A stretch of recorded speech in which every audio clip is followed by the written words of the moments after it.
What happens when a survivor of narcissistic abuse heals and then gets into a new relationship? That question was asked by one of our fellow survivors, and that's exactly what we're going to talk about today at queenbeing.com. The types of issues that survivors of abuse face in new relationships. So, let's get started. Closed captioning provided by Athena Moberg and CPTSDFoundation.org. My name's Angie Atkinson, and on this channel I offer free daily video coaching to help you discover, understand, and overcome narcissistic abuse in toxic relationships. I like to call it toxic relationship rehab. So if that sounds good to you, hit that subscribe button and let's get going. Having been in a relationship with a narcissist changes your entire life and in fact your entire self. But if you intentionally heal and you go through and grow through the process of healing and get yourself to that point where you're thriving, you might be ready to start dating again. And in that case, you might want to know exactly what to expect for yourself and for your partner. Assuming that you have found a safe partner at this point, there are certain issues you're going to face in that relationship. For example, number one, you're going to feel defensive sometimes when you shouldn't. What do I mean by this? Well, if you think about it, when you were dealing with the narcissist probably attacked you for every little thing. So anytime you made a simple request, like at a restaurant asking for no onions on your burger, your narcissist may have attacked you for that later. So any type of request that you make in the new relationship, you might subconsciously find yourself feeling a little defensive. Obviously, this can cause trouble with your new relationship, especially if that person isn't toxic, because they won't understand why you're defensive about something as simple as no onions on your burger. Now, once you're in that relationship, it might be helpful to explain to your new partner why you have those reactions, because in a healthy person, they might actually be able to help you work through them. However, I do suggest waiting until you're fully healed from abuse before you get into anything serious as far as relationships go. The next thing you might notice as a big problem in a new relationship is that you don't trust yourself, and as a result, you might also not trust your partner. Now, this could be related to having been cheated on by the narcissist and or having been gaslighted by the narcissist on a consistent basis. You just might not know which end is up, and as a result, you become hypervigilant and you question yourself and you question your partner. And of course, this can be difficult for the partner as well as yourself during the relationship. So how do you deal with it? Well, the first thing you can do is take a deep breath and think before you speak. It goes so far beyond that. And again, I'm going to refer back to what I said last time. You've got to heal first. Think about it like this. Your ex was constantly gaslighting you. You were being emotionally abused and otherwise, in some cases. Your entire world has been spun. You didn't get any validation. So what you must do is work on finding your intuition and learning how to trust it again. And personally, I think that's something that you should be doing before you get into a relationship. However, something really important to note here is that doing it before your relationship is great, but it's a lot easier to trust yourself when you don't have other people around you. So my point is that you may feel like you totally trust yourself and your intuition, but then find that when you get into a new relationship, you don't. So it's really important to be aware of that and do your very best to stay focused on trusting your intuition, not becoming hypervigilant and paranoid, but just giving that person the chance that they deserve, assuming they're a healthy partner. Eventually, you're going to have to work through it all and stop questioning yourself and your partner. Another thing I've heard people say is that in a new relationship, they might find themselves feeling more paranoid, more worried, more anxious when they haven't connected with their partner in a few days, especially when we're talking about a newer relationship early in. Speaking of hypervigilance, this brings me to my next point. When you're in a new relationship after an abusive one, you might find yourself having some irrational reactions to things. And you might be hypersensitive about certain things. For example, if you were name called in the last relationship, even a playful name might offend you. Or you might jump down someone's throat just because they somehow triggered you by doing something that reminded you of the ex. For example, one of my clients once told me that her ex screamed at her because she put his shoes on to take the trash out one day and asked what she thought she was doing. So later in another relationship, she was going to run outside for a quick minute and her boyfriend said, "Hey, just slip on my slippers, no big deal." And she went ballistic because he offered his slippers, where in the last case when she put on her boyfriend's shoes, she was attacked for something so small. So the reason that happened is because when you constantly live your life on the edge of destruction, on the edge of feeling like you're about to lose your mind, that constant tension that you experience, well, it takes a big toll on you and your body and your mind. See, the thing is that when you're in that situation, your default mode is, I'm expecting you to attack me. Any romantic partner, you expect them to attack you. And that's why you kind of end up reacting irrationally to really normal behavior. In a relationship with a narcissist, you lived in fear many times. That leads you to become increasingly sensitized to any potential danger around you. And so, of course, you're hypervigilant, you're anxious, you're nervous all the time. That type of reactionary behavior where you're kind of hypersensitive to everything, kind of, listening really closely to the tone of their voice, watching their face closely, that stuff is all related back to narcissistic abuse. It's second nature for you now. So it's difficult to drop it. It's important, though, that you work on trying. Again, if you're in a relationship with someone who isn't willing to work with you on this, you might need to step back until you clear this stuff up for yourself.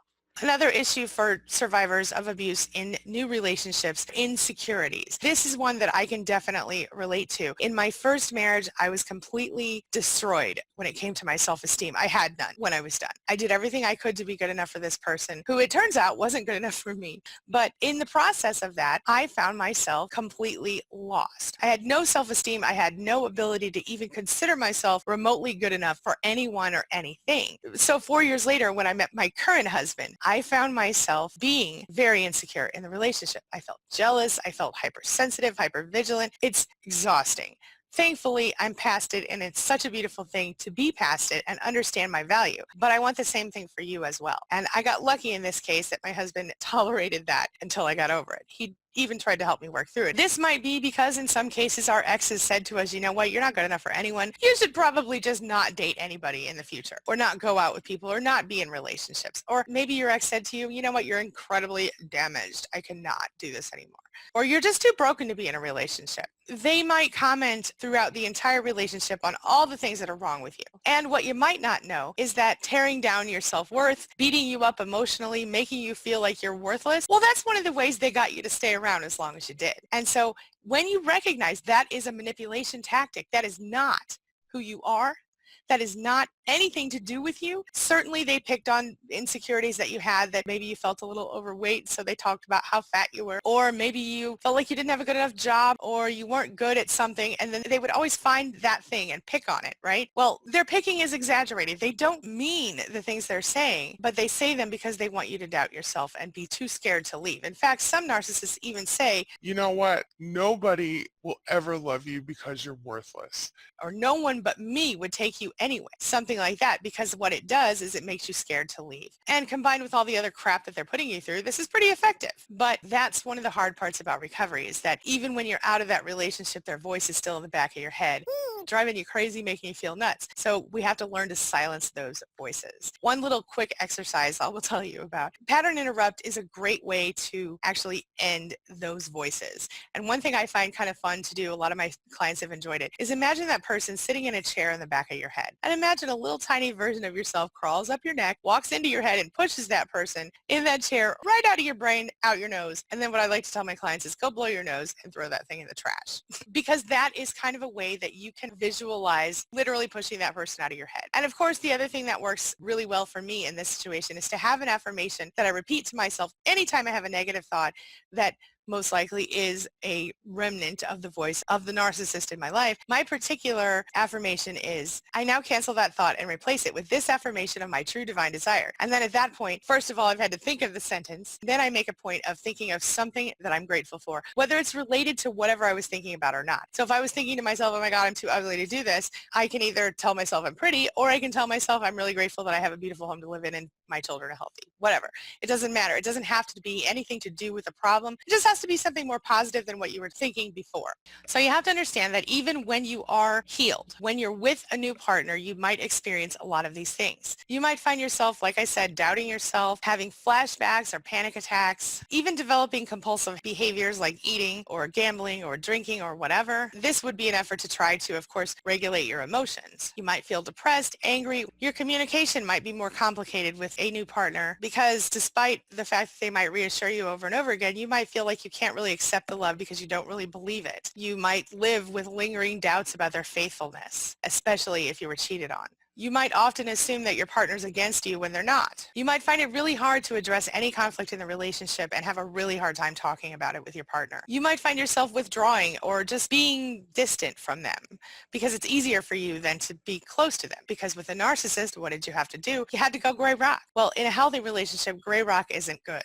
And of course, you might have really serious reactions to things, like I said, that most people wouldn't. A couple things you can do as a couple if you're already in that relationship. You can look into trauma-informed therapy or even couples coaching, depending on the level of CPTSD or narcissistic abuse syndrome that you think you're dealing with. One more thing I want to share with you on this is that when you are in a new relationship, and even before you get to one, self-care is so important. It's necessary. And one of the things that I think that has been a huge toxicity killer for me is that I learned how to love myself unconditionally. Well, that starts with accepting yourself unconditionally. So my suggestion to you is to focus on taking care of your physical self, your emotional self, and to work on unconditional self-acceptance. And then learn about what you're dealing with, what you're doing right now while you're watching this video. Make sure you understand what you've gone through. Make sure you understand the healing process and that you have gotten to the point in the healing process where you really are ready for a new relationship before you jump into one. Always take things slowly and never put yourself under pressure in these situations. The right person will wait for you if you ask them to go slowly. Take your time, love yourself, trust yourself. All right, now this brings me to the question of the day. And the question of the day is, have you moved into a new relationship after an abusive one, and how did that turn out for you? And if you haven't, what are your thoughts about all of this? Do you think it's possible to be happy in a future relationship? Share your thoughts, share your ideas, share your experiences in the comment section below, and let's talk about it. I want to say a really sincere, heartfelt thank you to each and every one of you who subscribes to my channel, shares my videos, likes my videos, comments on my videos. You are all part of my family, and I am so grateful for each of you. Thank you so much. It means the world to me. I can't express my gratitude enough. Honestly, thank you. And while I'm at it, I just want to offer a quick shout out to my amazing channel members, the people who support me through the YouTube channel membership program. Their support allows me to continue to make videos for you every day and to grow my mission to help survivors of narcissistic abuse discover, understand, and overcome the abuse, and then to evolve into the self that they've always wanted to be and to create the lives that they want. This means the world to me because it is literally my life's mission. Thank you so much, Inner Circle. My inner circle includes Kimberly, Jen, Trisha, Stacy, T-Bear, Sylvia Rose, Thoy, Victoria, Julie, Patty, La Precious, Beautiful Purpose, Abraham, Chantel, Ashley, Carrie Ann, Charity, Steph, Dana, Mo Cowboy, Shay, Christina, Ray Ray, T, Christy, Boku, Alda, Smith & Wesson, Ms. Lisa, Martha, Freedom Lee, Mindy, Lynn, Marsha, Linnell, Phoenix, Cherie, Alice, Carrie, Angel, Bible News Radio, Linda, Charlie, Laura, Pierre Lala, Janet, Paul, Delilah, Sarah Lee, Marlene, James F., Trisha, Life's Revival, Lorenzo, Deborah, Roxanne, Susan, and my very first supporter, Angela Falsetto. Thank you. Again, I just want to say thank you so much for hitting that join button. Your support really does mean a lot to me. Again, thank you so much. That's all I've got for you right now, but as always, thank you so much for being a part of my day and a part of my life, and hey, thanks for letting me be a part of yours. It really does mean a lot to me. Now, before I go, make sure you take a look at the videos I'm leaving for you right there and right there. And while you're here, hit that subscribe button so we can stay connected and continue on this healing journey together. I'll see you soon.